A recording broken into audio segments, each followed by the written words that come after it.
Discharge घेतोय, सुट्टी घेतोय. उद्या डिस्चार्ज घेऊन आंतरवालीला जाणार.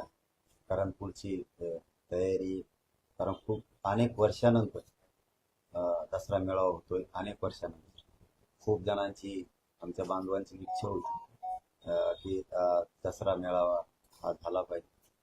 आणि अनेक वर्षानंतर हा विराट असा मराठ्यांचा दसरा मेळावा नारायणगडावरती 12 तारखेला होतोय. त्यामुळे सगळे सुट्टी घेऊन सगळं बघण्यासाठी, त्या निवेदनासाठी काय चाललंय, कसं आहे, त्यासाठी मला उद्या सुट्टी घ्यायला लागते. त्यामुळे उद्या 12 वाजता मी सुट्टी घेणार आहे आणि आंतरवालीकडे जाणार आहे.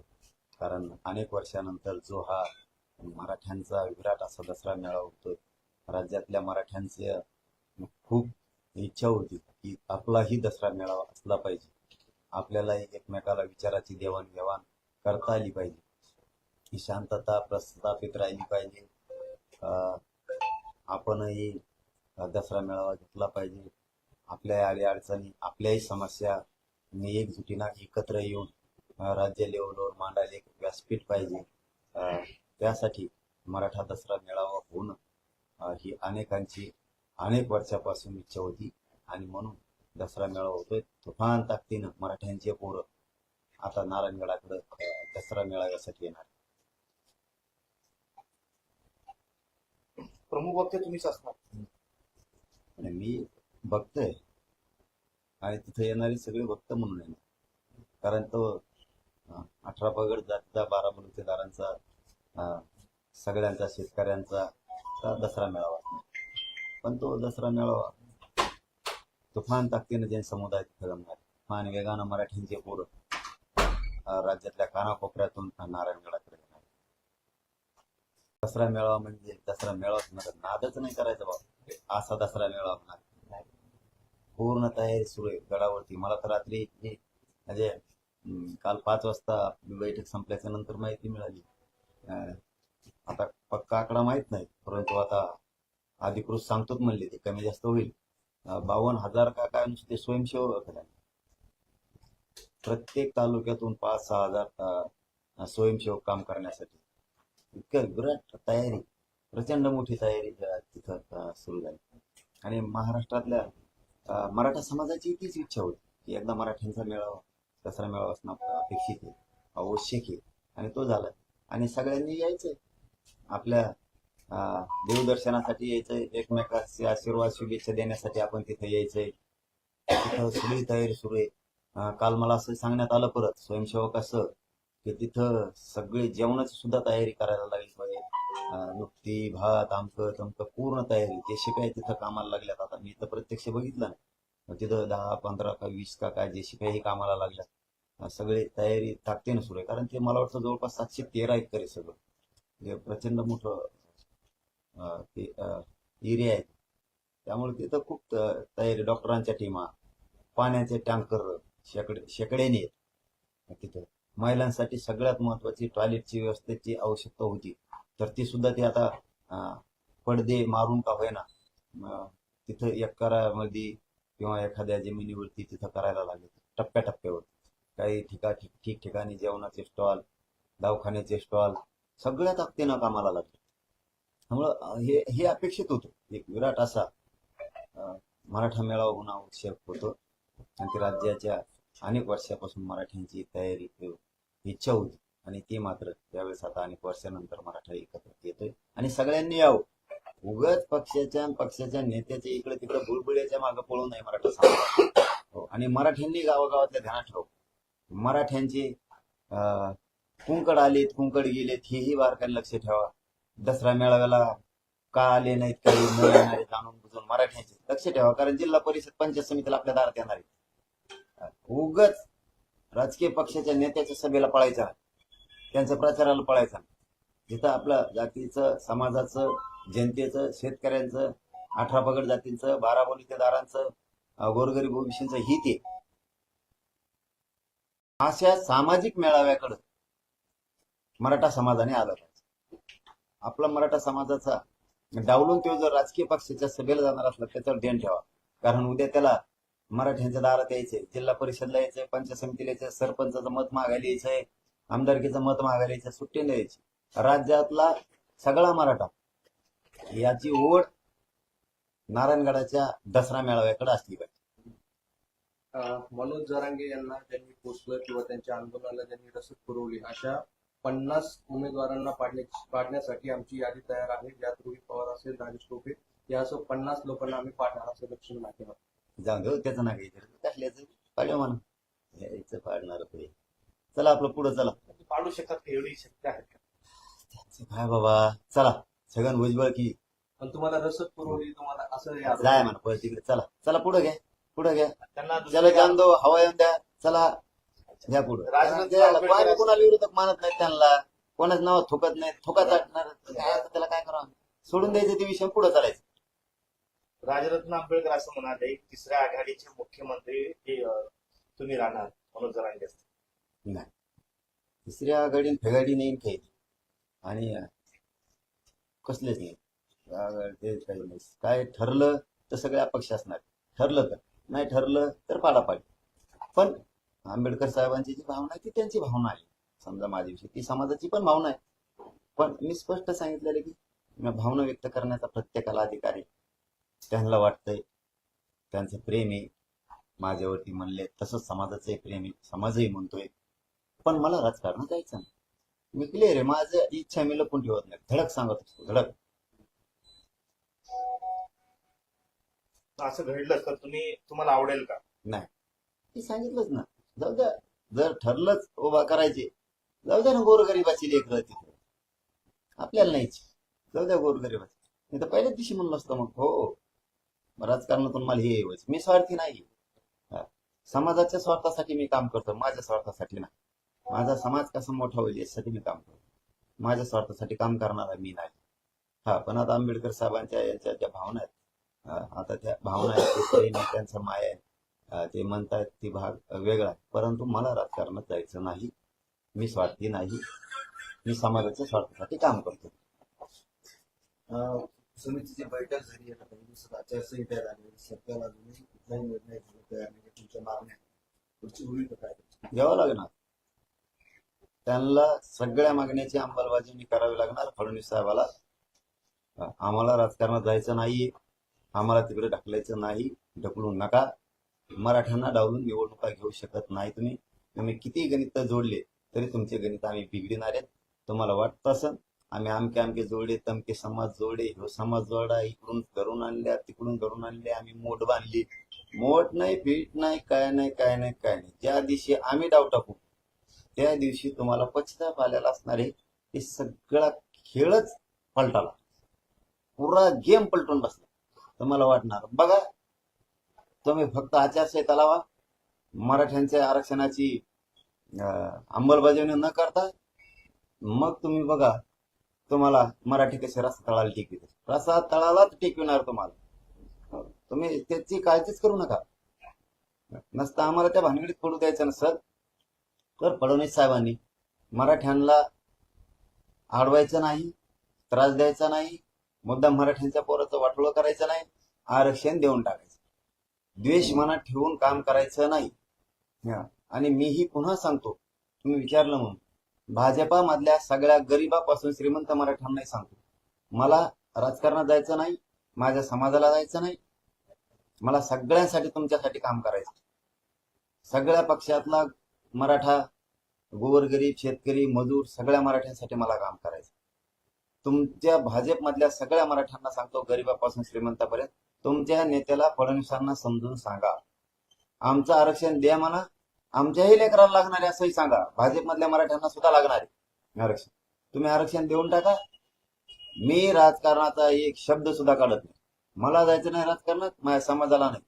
मी शब्दाला पक्का आहे. भाजपमधल्या सगळ्या मराठ्यांना सांगतो, श्रीमंतापासून गरिबांपर्यंत, मला काही देणं घेणं त्या महाविकास आघाडीचं, महायुतीचं, युतीचं. मला सगळ्या मराठा समाजाचं काम करायचं. त्याला तुमच्या नेत्याला फडणवीसांना सांगा, आरक्षण अंमलबजावणी करून टाका. जर नाही केली तर तुम्ही सुद्धा तुमच्या लेकराचं वाटोळं करणाऱ्या पक्षात राहू नये. आपल्या जातीच्या बाजून राहू, आपल्या लेकराच्या बाजून राहू, आपल्या स्वतःच्या लेकराशी धोका करू नका. पक्षाच्या नेत्याच्या नादात, त्याला मोठं करण्याच्या नादात स्वतःचे लेकरं संपू नका, स्वतःची जात संपू देऊ नका. जातीला एवढी किंमत आहे, लेकराला एवढी मोठी किंमत आहे की ती हरून बसू नका पक्षाला नेत्याला मोठं करण्यासाठी. जो आपल्या लेकराला मोठंच करत नाही तो कशाचा आपला? जो आपल्या समाजाला मोठं करत नाही तो आपला होऊच कस काय शकतो? त्यामुळे सगळ्या मराठ्यांनी हुशार व्हा की डाव आहे फक्त सत्तेवर बसायला पुरता. खुर्चीवर बस, अहो खुर्चीवर त्यो बसन, हो भाजपतल्या गोरगरीब मराठ्यांना सांगतो, त्यो बसत काय शान आहे आपल्याला त्याची? त्यो गाडीत फिरणार, येशीत फिरणार, त्याचे पोरं फिरणार, त्याचे सगळे हाजी हाजी होणार, ते मजा होणार, ते जे नाही ते खाणार. आपण त्याच चिखला, त्याच कष्टात, तितक्याच त्रासात आपले पोरं तितक्याच अडचणीत. आपण मागणारेच का आधी? त्यामुळे आपल्याला काय मोठेपण आहे त्याच्यात की त्याला मोठं करत बसायचं आणि स्वतःच्या लेकराचं वाटोळं करायचं. म्हणून सगळ्या मराठ्यांना माझी विनंती, एकजूट राहा, जात आणि लेकर मोठे करायचे. आणि दुसरं, भाजपमधल्या सगळ्या मराठ्यांना सांगतो, मला राजकारणात जायचं नाही म्हणून मी संधी दिली, 1 महिना झालाय कंप्लीट. मी फडणवीस साहेबांविषयी काहीही बोलत नाही. तुम्ही सगळेजण मिळून त्यांना सांगा, आमदार, खासदार, मंत्री, गोरगरीब, भाजपमधले मराठे सगळ्यांनी आरक्षण देऊन टाका. आणि आचारसंहितेचा आज जर नाही दिलं तर मी कोणालाही सोडणार नाही. हे जाहीरपणानं महाराष्ट्रातल्या मराठ्यांनाही सांगतो की मी सरकारला सोडणार नाही. माया नावाने बोंबलायचं नाही. मग किती पडले आणि किती जर वाटलं झालं हे मग मला सांगायचं नाही. ही माझी हात जोडून विनंती फडणवीस साहेबांना सुद्धा, सगळ्या मागण्याची अंमलबजावणी करा. दातडं काढू नका, हसण्यावर नेऊ नका, ही करू नको. हो, संधी दिलेली फडणवीस साहेब, तिचं सोनं करायचं, हे नाही करायचं. हो, ते टोळक्यात बसायचं, ते बुंगारी टोळक्यात, आणि वेळ मारून न्यायची निवडणुकीपुरती. हे फडणवीस साहेब कामच नाही करायचं. मराठ्याच्या भावनेशी खेळायचं नाही, मराठ्याचा अपमान नाही करायचा तुम्ही फडणवीस साहेब. भावनेशी अजिबात खेळायचं नाही. आमचे जीव चालले तिकडे. उगा तुमच्या त्या 10-15 टोळक्यात बसायचं, ते आमदार फामदार ती घेऊन बसायची, ती टिकले लावलेल्या, आणि उगाच वेगळा मार्ग काढायचा, मराठ्यांना विटीस धरायचा, मराठ्याला सोडून बाजूला सारून काहीतरी वेगळे डावर असायचे. कितीही गणित लावले आणि कसलंही मुरब्बी स्टार प्रचारक आणला तरी इथं मराठ्या खाली तुडून आले. सुट्टीच नाही. राजकीय करिअर खलास, सोडणारच नाही तुम्हाला. मला तळतळू नका फडणवीस साहेब, आणि मला तराला पण लावू नका. जेवढ्या मागण्या तेवढ्याच अंमलबजावणी आचारसंहितेचा हात लाग झाली पाहिजे. नाही केली तुमचा बघा कसा राजकीय बिमोड करतो काय. त्याच्यात आता जर ही डेडलाईन आपण आचारसंहिता लागेपर्यंत समजावी, हो, आचारसंहितापर्यंतच, नंतर घेऊन काय करायचं? त्यानंतर राजकीय भूमिका जर घ्यावंच लागेल, कारण की जर पाडलं नाही तर प्रश्न आरक्षणात तसं प्रलंबितच राहील. सगळं होईल. आणि जी तिसरी आघाडी असेल किंवा संभाजीराजे असतील, बच्चूभाऊ असतील, राजरत्न आंबेडकर असतील, त्यांच्या सर्वांचा ओढा आहे की तुम्ही या आघाडीमध्ये यायला पाहिजे. मग पुढची भूमिका असं विचार मी आज शब्दाने वापरायचो त्या गाड्यान फागाड्याचं, पहिल्यापासूनच वापरतो. त्या गाड्या फागाड्यावर आपलं काय करायचं? अपक्ष जर ठरलं तर सगळे अपक्ष, नाही ठरलं तर कचाकच पाडून टाकायचं. 113 घालतो आम्ही त्यांचे, किती गणित जोडून द्या. विदर्भातले सगळे कुणबी मराठी आमचेच आहेत, खानदेशातले आमचेच आहेत. ही पहिली वेळ आहे की उत्तर महाराष्ट्रात म्हणजे खानदेशात पहिल्यांदा 70 वर्षात असं घडणार आहे की कुणबी आणि मराठी चांगले शिटा पाडणार. हे पहिल्यांदा घडणार. आतापर्यंत कधीच हे घडलेलं नाही उत्तर महाराष्ट्रात, कारण ते सगळे चलती त्यांचीच, फक्त ते खोटं बोलायचे. कुणबी वेगळा आहे, मराठा वेगळा आहे, आणि ते आमच्या दरी निर्माण करायचे. असं नाहीच आहे. आता आमच्या डोक्यात आले, आम्हाला आमचा विषय वाचवावा लागणार आहे. कुणबी आणि मराठा आपण एकच आहे, एकच रक्त आहे आपलं, आपलं वेगळं रक्त नाही. एका आईचे लेकर आहेत आपण. त्यामुळं हे पहिल्यांदा खानदेशात असं होणार आहे आता की मराठ्याला बोललेलं कुणबीला सहन होत नाही, आणि कुणबीला बोललेलं मराठ्याला सहन होत अजिबात होत नाही. हे खानदेशात तर तुम्हाला ही पहिल्यांदा एक नवीन उलथापालथ दिसणार आहे. नवीन उलथापालथ म्हणून की ही कधीच शक्यच नव्हती, ती खानदेशात यावेळेस होणार, विदर्भात पण होणार, पश्चिम महाराष्ट्र आणि मराठवाडा हे तर होणारही होणार. या कुणी असलं काय नसलं काय, पश्चिम महाराष्ट्र मराठवाडा आता फुल ताकदीनं पेटलेला. पण तिकडे सुद्धा उलथापालथ किती होती तुम्हाला ही वेळेवर दिसत. म्हणून मी सावध करतो फडणवीस साहेबाला प्रत्येक वेळेस की तुम्ही सावध व्हा. तुम्ही आमचा हक्काचं देऊन टाका, काही देणं घेणं नाही आम्हाला. हा, तुमचं राजकारण तुम्हाला लकलाप, मजा करा, काही देणं घेणं नाही आम्हाला. पण नाही दिलं ना, कवाच नाही येऊन देणार. म्हणून त्याला सावध करतोय. आता याचा अर्थ कसा घ्यायचा ते त्यांनी ठरवायचं. अमित शहा मुंबईत म्हणाले की विरोधक आक्रमक झाले तर त्यांना सामदानपर्यंत भेद वापरून आपल्या जागा निवडून आणा. नाही, ते विरोधकाला म्हणले मला काय करायचं. विरोधकाला म्हणले साम वापरा, दाम वापरा, नाही तर दंडुके वापरा, नाही तर तिकडे बंदुके वापरा, काय वापरा. मराठ्याकडे फिरायचं नाही. तुम्ही विरोधक आहात ना भाजपचे. हा? तुम्ही सुद्धा विरोधक आहात भाजप. असं कोण म्हणलं. निवडणुकीत तरी भूमिका त्यांच्या विरोधात ते घेणार. घेतल्यावरचा विषय. आज पोत कोण मानला, आज पोत कधी विरोधक मानला आम्ही कोणाला. हा, बोलतो म्हणजे विरोध थोडा आहे, कारण सत्य ती आहे. त्यांना मागावंच लागणार आहे. लोकसभेत एमएम फॅक्टर मराठवाड्यात पाहायला मिळाला. आता गेल्या काही दिवसांपासून भाजपच्या नेत्यांनी ज्या पद्धतीने वक्तव्य केलं मुस्लिम समाजाबद्दल, हे मुस्लिम समाज या वक्तव्यानंतर काँग्रेस सोबत जाण्याची शक्यता आहे. आणि असं झालं तर तुमचा एमएम फॅक्टर पुन्हा एकदा लोकसभेनंतर विधानसभेत तसा दिसण्याची शक्यता कधी अडचण येऊ शकते. फडणवीसांनी देखील शब्द वापरला आहे की ओढ जिहाद. मला तुम्ही आधी प्रश्न विचारला ते तिकडे गेला मुस्लिम आणि तिकडे गेला का मला काय. पुढंच 77 वर्षाचा पक्ष आहे, जुना म्हणून त्याची इज्जत जाणार आहे का किंमत जाणार आहे. महा काय म्हटलंय, म्हणणं काय, फक्त हे मुसलमानाला समजलं पाहिजे. आपल्याला अडचणीत आणायचं काम हे करतायत, मराठा असो, मुस्लिम असो आणि दलित असो, गोरगरीब ओबीसी सुद्धा ते अडचणीत आणायचं काम करतात. आपण एका बाजून राहिलं पाहिजे. तुम्ही काँग्रेसात काय गेले, आमच्या श्रमात काय गेले, आम्हाला काय त्याशी देणं घेणं नाही. ते कुठेही गेले, फक्त म्हणणं दुःख एवढे की तुमचं आणि आमचं दुःख सारखं आहे. मराठ्याचं दुःख जे आहे ते धनगराचं आहे, आरक्षणाचं, तेच मुसलमानाचं आहे, तेच बाराबलुतेदारांचं आहे. आपल्या अडचणी आपल्याला सोडवायच्या असतील तर आपण एक राहिलं पाहिजे. तुम्ही जर पुन्हा तेच पाडेगिरीत बसले, हे झालं की ते महायुती झाली की महाविकास आघाडी, काय खरंय तुमचं. काय तुम्ही मुसलमानाला लेकराला न्याय देणार आहेत तुमच्या. आणि बरं हे तर तो मुसलमानाच्या मागे लागले, काय केलं मुसलमानांनी यांचं. हे शब्द वापरतोय, ते शब्द वापरतोय, याची होट झाली म्हणते, त्याचा होट झाले म्हणतोय, काय याचे होट झालेत पुढं. म्हणजे बघा किती सोयीनुसार आहे. यांच्या बाजूने मतदान केलं की मग मराठी चांगली, मुसलमानाने मतदान यांच्या बाजूने केलं की मग मुसलमान लय चांगली, दलितांनी यांच्या बाजूने मतदान केलं की मग दलित लय चांगलं, ओबीसीनं गोरगरिबांचं यांच्या बाजूने मतदान केलं मग लय चांगलं आहे म्हणते, लय भारी. आणि यांच्या बाजून नाही केलं जातीवादी, काय जे भलिका काहीतरी शब्द वापरले, जी दलिका काहीतरी, हा ते काय काही शब्द आहेत कोणी सापडून घेण्यात देण्याची काय गरज आहे. मग तुमच्याकडून मतदान केलं मग लय संत, आणि तुमच्याकडून मतदान नाही केलं की लगेच ते लगेच कापाकापी करणारच. अरे काय तुम्ही सत्ता चाले तर बोंगरी धावणे हुकूम करून आला.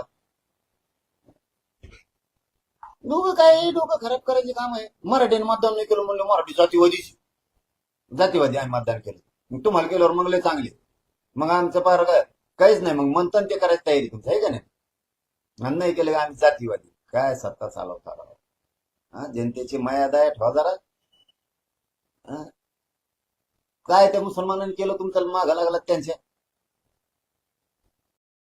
लागावर माग तुम्ही मुसलमानाचं बघतो, तुमच्याकडे कसं काय लागत होतं बघतो, मी बी आहे मुसलमानावर. नाटकं करतात का रे, एका एकाला गाठाचा प्रति चालला काय तुमचं उगा नाटक. आणि मुसलमानांनी बी थोडं धोरणात राहा, हायत आम्ही तुमचं हे उगा देव धर्माला बोलायचं नाही तुम्ही, आणि मायाला मुलींना त्रास द्यायचा. बघू बरं तुमच्या अंगावर कोण येतात मी बघतो.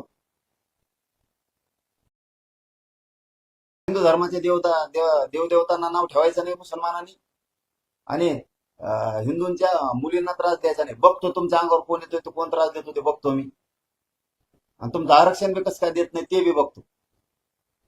उगाच मागा लागत त्या मुसलमानाच्या कामान धामाचे, त्या दलिताच्या मागा लागत कामान धामाचे, गोरगरीब ओबीसीच्या मागा लागते. सत्य ते मग काय तुम्ही काय कोणकडे बोलायला लागलात काय. मुसलमानाला बी हे कळायला पाहिजे, हे एकजुटीने एका बाजून राहायला पाहिजे. आपण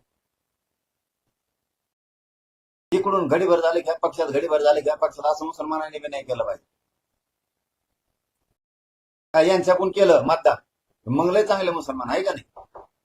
आणि नाही केलं की मग चांगले नाही. मराठ्यांनी यांच्याकडून मतदान केलं की मग मराठी चांगले, नाही तर चांगले नाही. दलितांनी जर यांना मतदान केलं तर मग लय चांगले, नाही केलं की वाईट. वा, शिकवायला चाललात लोकांना ज्ञान होत नसतं. आता शेतकऱ्यांच्या मागण्यापासून सगळ्याची अंमलबजावणी लागते तरच तुमच्या कोण, नाही तर तुम्हाला नुसता दिखाऊ माल फसव धंदा होणार आहे ह्यावेळेस.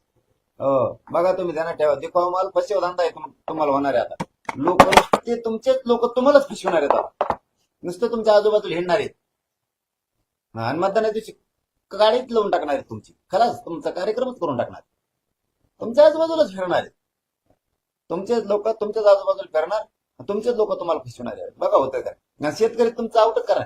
सध्या दलित, मुस्लिम, मराठा, गोरगरीब, ओबीसी हे 12 बलुतेदार 18 पगड जातीचे लोक फक्त बघतायत याद्या कशा जाहीर करते, कोणाकोणाला तिकीट देते, कशी कशी युती, कसे कसे मतदारसंघ सोडित.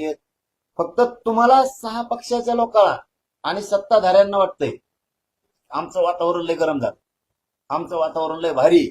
फक्त ते तुम्हाला वाटतं आणि लोक नुसते मजा बघते. एकाच दिवशी डाव टाकणार आहेत लोक. तुम्हाला सगळं वाटण आपलं सगळं गटारात गेलं. आपण केलेली तयारी सगळी वायाला गेली. शांत चित्ताने नखरे बघत लोक तुमची कसे नखरेबाज चाले, नाटकी कंपनी चाली. सगळे गोरगरिबाला फसतात, गोरगरिबाचे रक्त पेतात, गोरगरिबाला त्रास देतात. त्यांना मोठं करायच्या ऐवजी सगळं लुटून खाता. सगळा महाराष्ट्र खाल्ला, सगळा भारत देश खाल्ला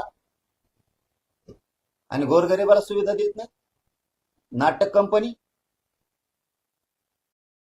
कस काय तुम्ही आचारसंहितेचा प्रश्न सोडित नाहीत? मराठ्यांचे बी, मुसलमानाचे बी, धनगराचे पण आणि शेतकऱ्याचे पण बघतोच. कस काय सोडत नाहीत तुम्ही आचारसंहितेचा? मग तुम्हाला बी कचका दाखवतील शेतकरी. पाटील साहेब, आज 2 ऑक्टोबर आहे, गांधी जयंती आहे.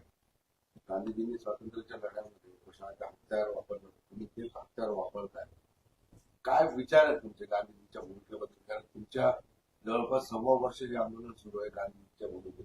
गांधी जयंतीच्या आणि लालबहादूर शास्त्री यांच्या जयंतीच्या निमित्त सगळ्या देशवासियांना प्रथमतः शुभेच्छा देतो. आणि चाललंय आता कायद्याला धरून, लोकशाहीला धरून, संविधानाला धरून चाललंय. मग चाललंय. मी छत्रपती शिवरायांचे विचार मानतो, त्यांचं हिंदुत्व मला मान्य, त्या विचारावर मी चालतो. काय म्हणत गांधी विचाराबद्दल काय सांगतो? गांधी विचार फायद्याचे आहेत आताचे? त्याला नाही, आज जयंती आहे त्यामुळे शुभेच्छा दिल्यात. आज विचारावर बोलू नये. मी मात्र छत्रपती शिवरायांच्या विचारावर चालतो. ते हिंदुत्व मला मान्य आणि मी चालणार. कारण ती विचार देशानं स्वीकारले, ते विचार मान्य. पण मी संविधानाला धरून चालतो, त्या लोकशाहीप्रमाणे मी चालतो. धन्यवाद. तब्येत चांगली आहे. उद्या दुपारी 12 वाजता डिस्चार्ज घेतोय, सुट्टी घेतोय. उद्या डिस्चार्ज घेऊन आंतरवाडीला जाणार. कारण पुढची तयारी, कारण खूप अनेक वर्षानंतर दसरा मेळावा होतोय. अनेक वर्षानंतर खूप जणांची, आमच्या बांधवांची इच्छा होती की दसरा मेळावा हा झाला पाहिजे. आणि अनेक वर्षानंतर हा विराट असा मराठ्यांचा दसरा मेळावा नारायणगडावरती 12 तारखेला होतोय. त्यामुळे सगळे सुट्टी घेऊन सगळं बघण्यासाठी, निवेदनासाठी काय चाललंय, कसं आहे, त्यासाठी मला उद्या सुट्टी घ्यायला लागते. त्यामुळे उद्या 12 वाजता मी सुट्टी घेणार आहे आणि आंतरवालीकडे जाणार आहे. कारण अनेक वर्षानंतर जो हा मराठ्यांचा विराट असा दसरा मेळावा होतोय, राज्यातल्या मराठ्यांची खूप इच्छा होती की आपलाही दसरा मेळावा असला पाहिजे. आपल्याला एकमेकाला विचाराची देवाणघेवाण करता आली पाहिजे, ही शांतता प्रस्थापित राहिली पाहिजे. आपणही दसरा मेळावा घेतला पाहिजे. आपल्या अडीअडचणी, आपल्याही समस्या एकजुटीनं एकत्र येऊन राज्य लेवलवर मांडायला एक व्यासपीठ पाहिजे. त्यासाठी मराठा दसरा मेळावा होणं ही अनेकांची अनेक वर्षापासून इच्छा होती आणि म्हणून दसरा मेळावा होतोय. तुफान ताकदीनं मराठ्यांचे पोरं आता नारायणगडाकडे दसरा मेळाव्यासाठी येणार. प्रमुख वक्ते तुम्हीच असणार. आणि मी भक्त आहे आणि तिथे येणारी सगळी भक्त म्हणून येणार. कारण तो 18 पगड जातीचा 12 बलुतेदारांचा सगळ्यांचा शेतकऱ्यांचा दसरा मेळावा असणार. पण तो दसरा मेळावा तुफान ताकदीने जैन समुदाय तिथे जमणार. तुफान वेगानं मराठींचे पोरं राज्यातल्या कानाकोपऱ्यातून नारायणगडाकडे येणार. दसरा मेळावा म्हणजे दसरा मेळावाच म्हणतात, नादच नाही करायचा बाबा, असा दसरा मेळावा होणार. पूर्ण तयारी सुरू आहे गडावरती. मला तर रात्री म्हणजे काल 5 वाजता बैठक संपल्याच्या नंतर माहिती मिळाली. आता पक्का आकडा माहित नाही, परंतु आता अधिकृत सांगतोच म्हणले ते कमी जास्त होईल. 52,000 का काय नुसते स्वयंसेवक झाले. प्रत्येक तालुक्यातून 5-6 हजार स्वयंसेवक काम करण्यासाठी इतकं विराट तयारी, प्रचंड मोठी तयारी तिथं सुरू झाली. आणि महाराष्ट्रातल्या मराठा समाजाची तीच इच्छा होती की एकदा मराठ्यांचा मेळावा दसरा मेळावा असणं अपेक्षित आहे, आवश्यक आहे. आणि तो झाला. आणि सगळ्यांनी यायचंय, आपल्या देवदर्शनासाठी यायचंय, एकमेकाचे आशीर्वाद शुभेच्छा देण्यासाठी आपण तिथे यायचंय.